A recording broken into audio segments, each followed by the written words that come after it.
So coming to the next station, इसके अंदर ये जो है ये आपको CTA नजर आ रहा है, कंप्यूटेड टोमो एंजियोग्राम नजर आ रहा है। आप कहेंगे this is a CTA of जो भी अगर सांस दिया हुआ है पेशेंट की, तो आप उसको बता सकते हैं। ठीक है, तो आप बेसिकली इसके अंदर जो है ये सिर्फ मैंने एक CTA लगाया हुआ है कि this is the CTA showing the aneurysm of a vessel. ठीक है, सो उसके आगे आपसे ये पूछ सकेंगे कि who will deal this condition. जो क्वेश्चंस मुझे मिले थे वो मैंने इसके अंदर ऐड किए हैं।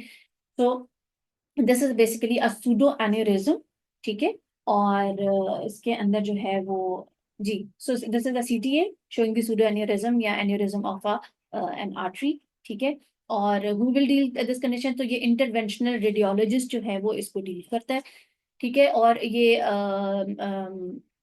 सूडोनेरिज्म जो है ये किसी भी आर्टरी की जो है वो अगर ट्रॉमा हुआ है, ब्लड ट्रॉमा हुआ है, तो उसके बाद ये सूडोनेरिज्म बन जाता है। एन्यूरिज्म वो होता है कि जिसके अंदर आपकी आर्टरी की तीनों वॉल्स एडवेंटिशिया और ये प्रेजेंट होते हैं। और जो सूडो एन्यूरिज्म है इसको सूडो इसलिए कहा जाता है क्योंकि इसकी फिब्रिनस वॉल होती है, ये एग्जैक्ट आपकी आर्टरी की वॉल्स की तरह तीनों इसके अंदर नहीं होती है। और इसलिए ये ज्यादा डेंजरस भी होता है क्योंकि it is more prone to rupture with mild trauma. अच्छा, एन्यूरिज्म आप तब कहेंगे जब आर्टरी का डायमीटर जो है उससे तकरीबन 1.5 टाइम्स मोर डायमीटर की आपको डायलिटेशन नजर आएगी CTA के ऊपर। अच्छा, उसमें यह है कि ये मैक्सिलरी आर्टरी का है, तो मैक्सिलरी आर्टरी का अपना डायमीटर 2.1 ±7 मिलीमीटर होता है। उससे ज्यादा क्यों, ये आपको डायग्नोसिस जो है बेसिकली इंटरवेंशनल रेडियोलॉजिस्ट जो है ये आपको सॉरी इंटरवेंशनल रेडियोलॉजी कह रही है, रेडियोलॉजिस्ट आपको लिख के भेजेगा। CTA की जो रिपोर्ट आएगी उसके अंदर लिखा होता है। ठीक है, वैसे आपको ये पता होना चाहिए कि दिस इज अ टिपिकल जो ये CTA है ये एक एन्यूरिज्म आपको शो कर रहा है। ठीक है, सो अगर आपकी जो आर्टरी है, मैंने बताया maxillary artery that is 2.1 millimetre almost उसका डायमीटर होता है, तो उससे 1.5 मिलीमीटर इंक्रीज डायमीटर का अगर आपको नजर आ रहा है तो आप ये कहेंगे कि एन्यूरिज्म है, अदरवाइज एन्यूरिज्म नहीं होगा, उसकी माइल्ड डायलिटेशन भी हो सकती है। और उससे ज्यादा भी एन्यूरिज्म जो है वो मैंने उसमें जब ये सर्च किए हैं तो आर्टिकल्स उससे इससे 1.5 टाइम से भी ज्यादा के एन्यूरिज्म आपको मिलते हैं। बेसिकली सूडो एन्यूरिज्म मैंने आपको बता दिया कि ब्लंट ट्रॉमा ऑफ आर्टरी जो है उसके बाद ये बन जाता है, फिब्रिनस वॉल होती है इसकी, इजी टू प्रोन होता है। और this is an maxillary artery pseudoaneurysm, that is a complication after Le Fort 1 osteotomy. होता कैसे है कि जब लीफोर्ट 1 ऑस्टियोटमी में हम टेरिगोपैलेटाइन एरिया को जो है वो अलहदा करने की कोशिश करते हैं, टेरिगोइड प्लेट्स को अलहदा करने की कोशिश करते हैं, तो वहां पर टेरिगोइड प्लेक्सिस पड़े होते हैं। जो हमारा ऑस्टियोटोम है उसकी डायरेक्शन जो है हमने रखनी होती है आउटवर्ड और अपवर्ड, सॉरी डाउनवर्ड। ठीक है, अगर आप उसको अपवर्ड या मीडियल रखेंगे तो टेरिगोइड प्लेक्सेस आपके पड़े होते हैं, वो उससे जो है ये मैक्सिलरी आर्टरी या जो आपकी गुजर रही है टेरिगोपैलेटाइन आर्टरी उसकी ब्लंट ट्रॉमा होने का खतरा होता है, जिसकी वजह से ये आपका सूडो एन्यूरिज्म बन जाता है। ठीक है जी। अच्छा, तो इसकी मैनेजमेंट क्या है, who deal with this condition, तो इसके अंदर ये है कि इसकी दो तरह की मैनेजमेंट है। नंबर 1 कंजर्वेटिव है, ठीक है, और नंबर 2 जो है वो क्या है आपकी इन्वेसिव है। ठीक है, जो कंजर्वेटिव है उसके अंदर आप क्या करते हैं, अल्ट्रासाउंड गाइडेड थ्रोबिन इंजेक्शन या वो कॉइल एम्बुलाइजेशन कर देते हैं, ये हम नहीं करते। अगेन ये इंटरवेंशनल रेडियोलॉजिस्ट करेगा। और जो दूसरा इन्वेसिव है उसके अंदर फिर surgical exploration of the area करते हैं और उसके लाइगेशन ऑफ दी जो भी आर्टरी है वो करता है। प्रिवेंशन के लिए आप इसकी सिलेक्टिव एम्बुलाइजेशन भी कर सकते हैं, यानी pre operative embolisation of the maxillary artery या फिर इंटरकरोटेड आर्टरी की जा सकती है, क्योंकि मैक्सिलरी आर्टरी आपकी branch of internal carotid artery है। तो उसके लिए आप जो है वो किसको भेजते हैं, अगेन इंटरवेंशनल रेडियोलॉजिस्ट को भेजेंगे। ठीक है, अच्छा, अदर कॉम्प्लिकेशन ऑफ लीफोर्ट 1 ऑस्टियोटमी, तो उसके अंदर जो है आपकी आ जाती है पोस्ट इंट्राऑपरेटिव ब्लीडिंग। ठीक है, और उसका मैंने एक वो निमोनिक बनाया हुआ था कि दैट इज PDSIP पाकिस्तान दी सियासत इन्नी पैड़ी। ठीक है, ये मैंने निमोनिक बनाया था, अगर आप में से किसी को अच्छा लगता है तो you can have it. So P stands for pterygoid plexus, and D stands for descending palatine, S stands for sphenopalatine artery, I stands for internal maxillary artery, and then again P stands for posterior superior alveolar artery. So ये वो हैं sources हैं intraoperative bleeding की। ठीक है, अच्छा, और इसके अंदर फिर आगे इनकी मैनेजमेंट भी है। तो ये मैं आपको कॉम्प्लिकेशन बता देती हूँ और मैनेजमेंट फिर अगर आप लोगों ने करनी हुई तो फिर मैं आपको वॉइस नोट पे या आपको उसमें ग्रुप में शेयर कर दूंगी, ठीक है।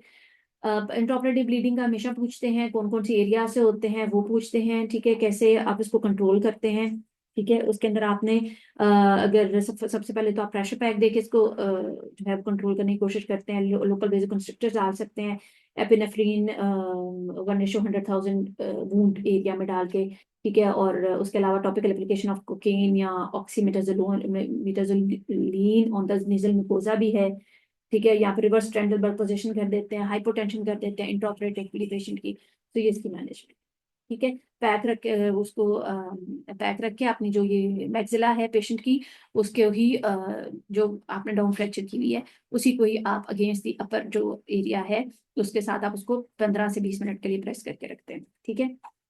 अच्छा, उसके बाद आ जाता है आपका damage to the teeth. Intraoperatively teeth को डैमेज कर सकते हैं, अनवांटेड फ्रैक्चर हो सकता है, एनोस्मिया लेट के अंदर ब्लाइंडनेस हो सकती है, पोस्ट ऑपरेटिवली मैलओक्लूजन हो सकती है, इन्फेक्शन ऑफ द एरिया हो सकता है, ब्लीडिंग हो सकती है पोस्ट ऑपरेटिवली, ठीक है। और उसके अलावा पोस्ट ऑपरेटिव ब्लीडिंग का भी पूछते हैं, वो डिसेंडिंग पैलेटाइन आर्टरी में से डिलेड जो ब्लीडिंग होती है 3 to 5 डेज के बाद, वो डीपीए की वजह से होती है। हार्डवेयर फेलियर हो सकता है, ठीक है, डिलेड हीलिंग या नॉन यूनियन हो सकती है। एवेस्कुलर निक्रोसिस का बहुत पूछते हैं कि वो क्यों होता है। उसके अंदर आपकी जो है ये भी मैं आपको शेयर कर दूंगी ग्रुप के अंदर भी, कि क्योंकि फिर ये लंबा हो जाएगा। एवेस्कुलर निक्रोसिस की आपको वो पूछते हैं कि लिफोट सॉरी ये जो आपकी मैक्सिला है, जब आप लिफोट कोनोस्टेक्टमी करते हैं तो इसकी सप्लाई जो है वो कहाँ कहाँ से आती है, और अगर आप वो इसकी सुपरफिशियल एक सप्लाई होती है और एक डीप सप्लाई होती है, तो अगर दोनों को काट दिया जाए तो फिर एवेस्कुलर निक्रोसिस। एवेस्कुलर निक्रोसिस नजर कैसा आता है, ग्रेश पर्पलिश जो है वो आपकी क्या कहते हैं, ये जो होते हैं पेपिलरी एरियाज, ठीक है, ये लॉस हो जाते हैं और आपको ग्रेश पर्पलिश कलर की जो है वो ह्यू सा नजर आना शुरू हो जाता है जिंजिवल मार्जिन के ऊपर। तो इसका जो बिल्कुल इनिशियल मैनेजमेंट है, इनिशियल पिक्चर है, तो उससे फौरन आपको पता चल जाना चाहिए कि ये वेस्कुलर निक्रोसिस होना स्टार्ट हो गया। वो भी मैं आपको बता दूंगी, डॉक्टर नान असलम ने हमारा एक लेक्चर लिया था उसके ऊपर भी, वो मैं आपको शेयर करती हूँ। अच्छा, again coming to the next station के अंदर ये आपको पिक्चर्स हैं और ये आपका सिनेरियो है। 12-year-old female patient presented with the swelling of the left mandible. The patient has no relevant medical history. She experienced slight pain approximately 1 year before presentation, and the pain did not increase. An external examination did not reveal any facial asymmetry. The patient had a dental history of endodontic treatment and zirconia crown restoration on the tooth number 36, which was also included in her ongoing orthodontic treatment. तो basically अगर इसको मैं बहुत short करके बताऊं इन pictures के साथ, तो पेशेंट को क्या है, फेशियल एसिमेट्री है along with the swelling in the extra oral area, swelling है उसको, पेनलेस स्वेलिंग है, ठीक है, और जो कि लॉन्ग स्टैंडिंग है। अलोंग विद दैट उसके इंट्राओरली एक टूथ पड़ा हुआ है, ठीक है, जिसकी एंडोडोंटिक ट्रीटमेंट हुई हुई है और उसके साथ उसको क्राउन भी लगा हुआ है, ठीक है।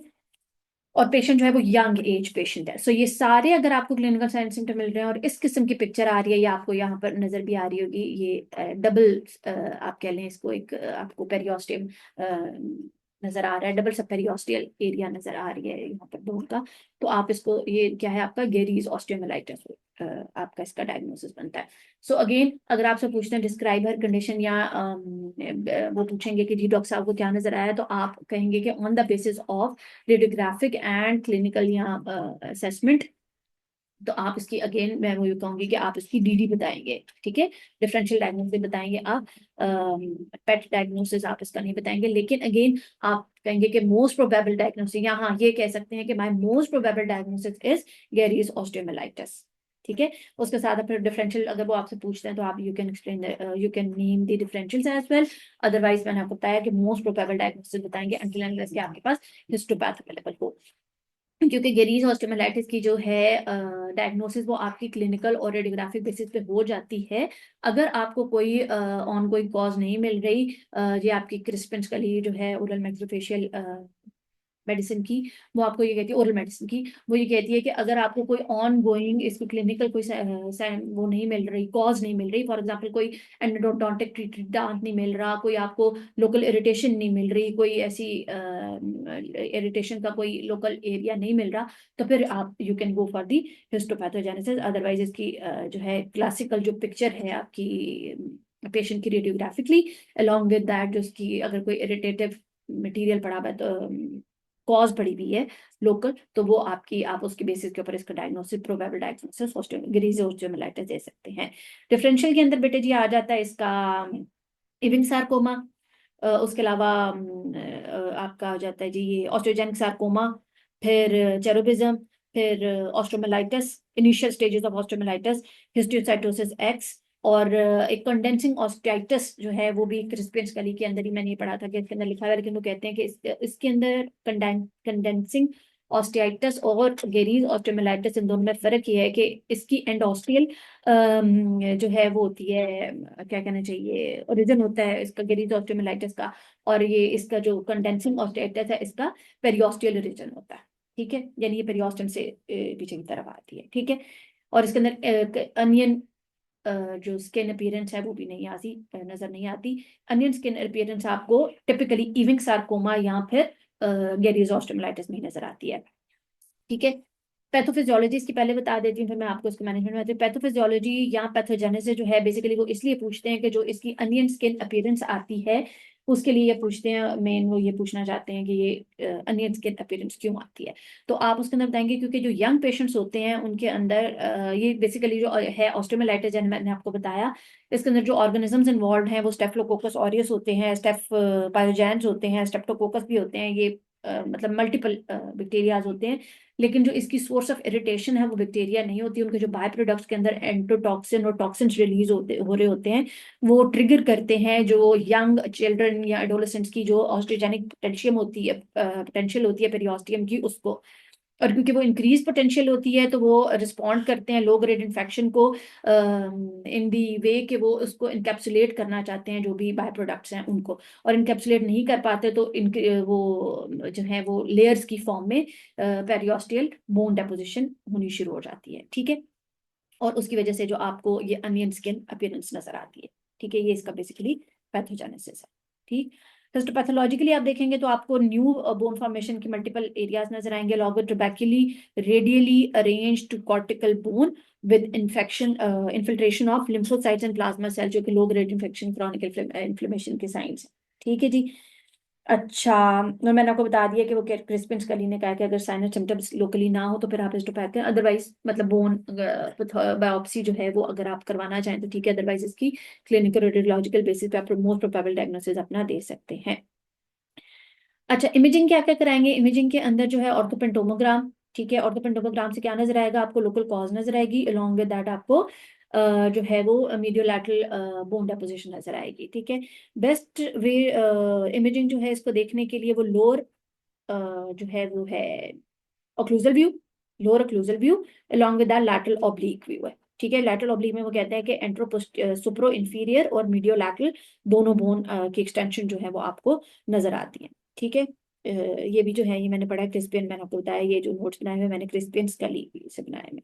ठीक है, अच्छा उसके अलावा हमने आ जाते हैं अब इसकी साइन एंड सिम्टम्स हो गए, मैंने आपको बता दिए, पैथोजेनेसिस बता दी, रेडियोग्राफिक एविडेंस बता दी, ट्रीटमेंट के ऊपर। ठीक है, सो ट्रीटमेंट इसकी बेसिकली यही है, मैनेजमेंट इसकी यही है कि आपने सोर्स ऑफ इन्फेक्शन रिमूव करना है और 6 to 8 मंथ्स हम इसको वेट करेंगे।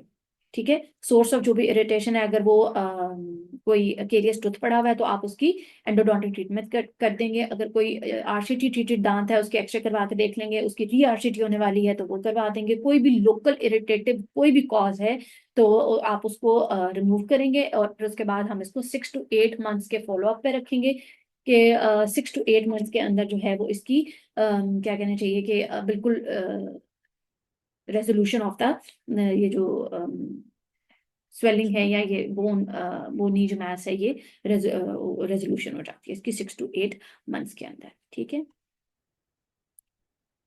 अच्छा next is 10-year-old boy presented you with complaint of persistent post-op bleed after extraction of a tooth, family history significant for bleeding disorder, give your differential diagnosis। अच्छा, इसके अंदर ये है कि सबसे पहले तो ये कि मैंने पेशेंट जब भी आपके पास पोस्ट ऑफ लीव के साथ आ रहा है या आपने इसमें देख लिया है जैसे इसके अंदर मेंशन किया हुआ है, अगर उन्होंने एग्जैक्ट मेंशन नहीं किया हुआ कि क्या इस पेशेंट की अंडरलाइंग कॉज है, तो फिर आप उसको उसी तरह से लेके चलेंगे जैसे हम अपने नॉर्मल पोस्ट ऑफ ब्लीड को लेके चलते हैं। आप लोकल कॉजेज से स्टार्ट करेंगे कि लोकल कॉज में जैसे मैंने बताया वो पैक रखेंगे और उसको आइडेंटिफाई करेंगे कि ये भूमि है या सॉफ्ट टिश्यू में से आ रही है। सॉफ्ट टिश्यू है तो आप उसके ऊपर पैक रखेंगे, और अगर बोनी है तो बोन के अंदर से आप देखेंगे कि ये आर्टीरियल है या सिर्फ ऊजिंग हो रही है, और ऊजिंग है तो उसको आप स्टॉप करने का कोशिश करेंगे। अगर कोई वो है आ रही है आर्टीरियल ब्लीड आ रही है तो आर्टरी को उधर क्रश करेंगे उस एरिया में आपकी बोन को। ठीक है, तो पोस्ट ऑफ जो भी आपकी ब्लीडिंग का जो चक्कर में बिल्कुल आपका वो दिया हुआ है, एक लॉगरिदम सा दिया हुआ है, उसको आप फॉलो करेंगे। ठीक है। अच्छा, जो अगर मेंशन है हीमोफीलिया का तो उसके अंदर फिर चक्कर ये है कि जो आपकी ब्लीड होती है वो स्वेयर किस्म की ब्लीड होती है, वो आपके फिर ऐसी कंट्रोल लोकल मैयर से कंट्रोल होने वाली ब्लीड नहीं होती है। ठीक है।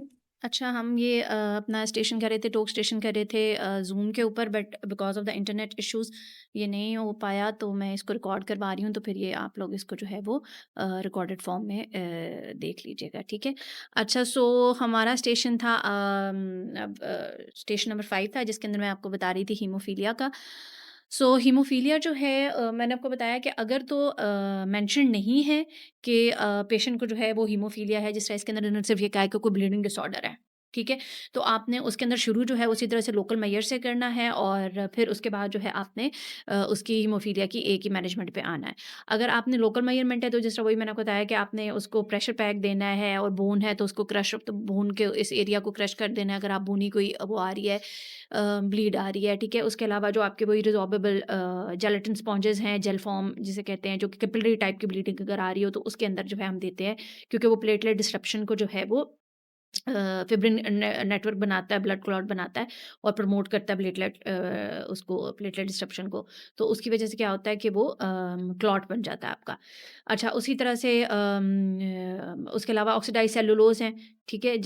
सर्जिसिल जिसको हम कहते हैं, ठीक है? वो भी आर्टिफिशियल ब्लड क्लॉट फॉर्मेशन में यूज़ होता है, ठीक है? उसके अलावा फिर आपके थ्रोम्बिन है, बोवाइन थ्रोम्बिन है, ठीक है? उसको भी वो यूज़ हो सकती है। फिर उसके अलावा एंटीफिब्रिनोलिटिक टॉपिकल एजेंट्स हैं, जिसमें हम ट्राज़ामीन बहुत ज़्यादा यूज़ करते हैं, जो कि हम अपने इसमें लोकल उसमें जो है हम उसको सॉकेट के ऊपर जो है वो हम स्प्रिंकल भी कर सकते हैं, और उसको हम ये क्या कहते हैं जेल फॉर्म लगा के या स्पॉन्ज स्टोन लगा के उसके ऊपर भी स्प्रिंकल कर सकते हैं। उसके अलावा जो है हम एक और है वो अमाइनो कैप्रोइक एसिड है, वो भी प्लाज़्मिन को इनहिबिट करता है। ये ट्रांसएमिक एसिड जो है ये भी बेसिकली प्लाज़्मिनोजन को प्लाज़्मिन में कन्वर्ट होने से रोकता है। तो ये भी एजेंट्स ये सारे जो हैं ये लोकल मेजर्स जो हैं ये आप इसके कर सकते हैं। मैंने आपको बताया कि जो हीमोफीलिया है अगर ऐसा है या कोई अंडरलाइंग ब्लीडिंग डिसऑर्डर है तो उसके अंदर जो है वो फिर इस किस्म की ooज़िंग नहीं होगी या इस तरह से ब्लीड नहीं आती, फिर वो बड़ी क्या कहना चाहिए पल्सेटाइल ब्लीड होती है या बड़ी स्वेर किस्म की ब्लीड होती है, ठीक है?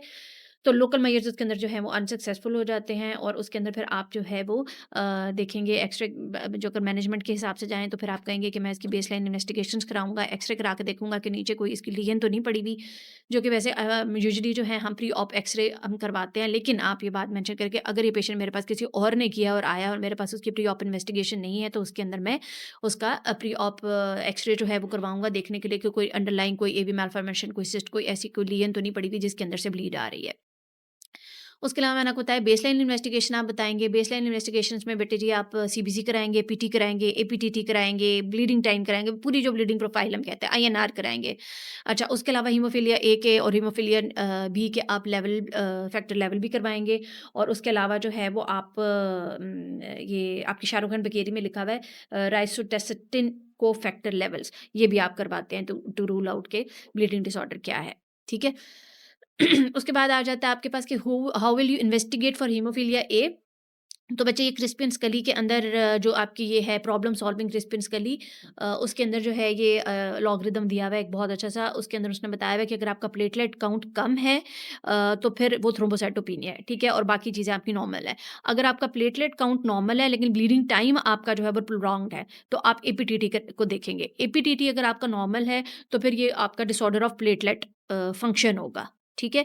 और अगर आपका एपीटीटी जो है वो प्रोलॉन्ग्ड है तो फिर वॉल्व विली ब्रांड डिजीज़, यानी आपका बीटी भी प्रोलॉन्ग्ड है और एपीटीटी भी प्रोलॉन्ग्ड है, ठीक है? तो फिर वो वॉल्व विली ब्रांड डिजीज़ आती है, बनेगी, ठीक है? आपका डायग्नोसिस बनेगा। अगर आपका ब्लीडिंग टाइम नॉर्मल है, पेशेंट का सॉरी ब्लीडिंग टाइम नॉर्मल है लेकिन उसका एपीटीटी प्रोलॉन्ग्ड है, ठीक है? तो फिर आप पीटी को देखेंगे। पीटी अगर उसका नॉर्मल है तो वो हीमोफीलिया ए या बी होगा। अगर उसका पीटी प्रोलॉन्ग्ड है यानी एपीटीटी भी प्रोलॉन्ग्ड है और आप उसका पीटी भी प्रोलॉन्ग्ड है लेकिन ब्लीडिंग टाइम नॉर्मल है, ठीक है? तो फिर आपका क्या बनेगा लिवर डिजीज़ेज़ या एंटीकोगुलेंट्स पे हो सकता है पेशेंट या आप उसको डीआईसी या कोई और अदर कॉजेज़ हो सकती हैं, ठीक है? अगर पेशेंट का बीटी भी नॉर्मल है, एपीटीटी भी नॉर्मल है, ठीक है? लेकिन उसका पीटी प्रोलॉन्ग्ड है, तो फिर क्या होगा फिर आपका फैक्टर 7 डेफिशिएंसी होगी। और अगर उसका पीटी भी नॉर्मल है यानी सब कुछ नॉर्मल है, फिर भी उसको हो रही है ब्लीडिंग जो है वो बड़ी सीवियर है तो फिर आप फैक्टर 13 डेफिशिएंसी हो सकती है या कोई ड्रग्स ले रहा है, एंटीकोगुलेंट्स ले रहा है, उसकी वजह से हो सकता है, ठीक है? एपीटीटी फिर ये आपसे पूछ सकते हैं कि वो किस पाथवे को शो करता है, तो वो इंट्रिंसिक पाथवे को शो करता है, ठीक है? और ये हम क्यों कराते हैं हेपारिन थेरेपी की को मॉनिटर करने के लिए आप एपीटीटी कराते हैं। एपीटीटी आपको एक्सेप्ट फैक्टर 7 तमाम फैक्टर्स की जो है वो बता देता है कि ये नॉर्मल है या नहीं है, ठीक है? जो पीटी है वो आपको एक्सट्रिंसिक पाथवे को शो करता है, ठीक है? आपका पीटी जो है वो तकरीबन 10 टू 15 सेकंड नॉर्मल होता है, एपीटीटी आपका 25 टू 35 सेकंड्स नॉर्मल होता है, ब्लीडिंग टाइम आपका 1 टू 6 मिनट्स होता है। प्लेटलेट काउंट जो है वो तकरीबन आपका 1 लाख टू 4 लाख जो है वो नॉर्मल पर क्यूबिक मिलीमीटर जो है वो आपका नॉर्मल काउंट होता है और इसका लाइफ स्पैन 7 टू 12 डेज़ का होता है, ठीक है? और अगर आपने पीटी जो है वो मैंने आपको बताया एक्सट्रिंसिक पाथवे को शो करता है और अगर आपने वारफेरिन थेरेपी को मॉनिटर करना हो तो आप पीटी करवाते हैं और ये भी आपके जो है वो तमाम फैक्टर्स को के लेवल को बता देता है एक्सेप्ट फैक्टर 7। सो अगर अब आपके पास पेशेंट आ गया हीमोफीलिया ए का और आपका ये डायग्नोज भी हो गया कि पेशेंट हीमोफीलिया ए का है, लोकल मेजर्स आपके सारे के सारे अनसक्सेसफुल हैं, आपने फैक्टर्स भी उसके चेक करा लिए हैं, ज़्यादा हैं, कम है, जो भी हैं, तो फिर उसको पहले तो आप रेफ़र कर देंगे टू दी कंसल्टेंट, ठीक है? जो उसका ट्रीटिंग कंसल्टेंट है, जो भी उसका हेमेटोलॉजिस्ट है, ठीक है? आप ये कहेंगे कि I will refer the patient to the haematologist to correct his underlying condition. अगर आपसे एग्ज़ामिनर पूछता है कि नहीं जी डॉक्टर साहब आप नहीं करना है, आप ही बताएँ, तो फिर आप उसको कहेंगे कि फिर मैं उसके फैक्टर्स लेवल के ऊपर जो है वो अगर फैक्टर जो हैं वो उसका टाइटर हम चेक करते हैं। अगर वो लेस देन 5 बीयू पर मिलीलीटर हो, बेसल यूनिट्स पर मिलीलीटर हो, तो उसको हम कहते हैं कि लो रिस्पॉन्डर्स हैं, अगर हाई देन दैट हो तो हाई रिस्पॉन्डर्स हैं। और अगर लो रिस्पॉन्डर्स हों तो उसके अंदर जो है वो अगर आपने माइनर कोई सर्जरी करनी है, जैसे हमारी डेंटो एव्यूलर है, तो उसके लिए आप फैक्टर 8 की रिप्लेसमेंट करते हैं 50 से लेके 100 इंटरनेशनल यूनिट्स पर किलोग्राम और वो हर 8 से 12 घंटे के बाद आप रिपीट करते हैं। और अगर फैक्टर 9 का ज़िक्र किया जाए तो 100 टू 150 इंटरनेशनल यूनिट्स पर किलोग्राम आप देते हैं और 8 टू 10 आवर्स के बाद उसको दोबारा रिपीट करते हैं और साथ-साथ आप मॉनिटरिंग भी देखते जाते हैं कि ये इसके फैक्टर जो है उसका वही बात टाइटर कम तो नहीं हो रहा या ज़्यादा तो नहीं हो रहा। अगर आपने मेजर सर्जरी करनी हो तो उसके अंदर फिर आप फैक्टर 8 को 100 टू 150 इंटरनेशनल यूनिट्स पर किलोग्राम देते हैं और वो रिपीटेड उसी तरह ही 8 से 12 घंटे के बाद करते हैं। अगर फैक्टर 9 है तो वो 150 टू 200 इंटरनेशनल यूनिट्स जाती है पर किलोग्राम और 8 टू 12 आवर्स के बाद आप उसको रिपीट करते हैं, ठीक है? और उसको आपने 50% से ज़्यादा जो है वो आपने उसके अंदर जब तक कि आपकी पूरी सर्जरी की हीलिंग कंप्लीट नहीं हो जाती तो मोर देन 50% आपके जो फैक्टर लेवल है वो ब्लड के अंदर मेंटेन रखना होता है।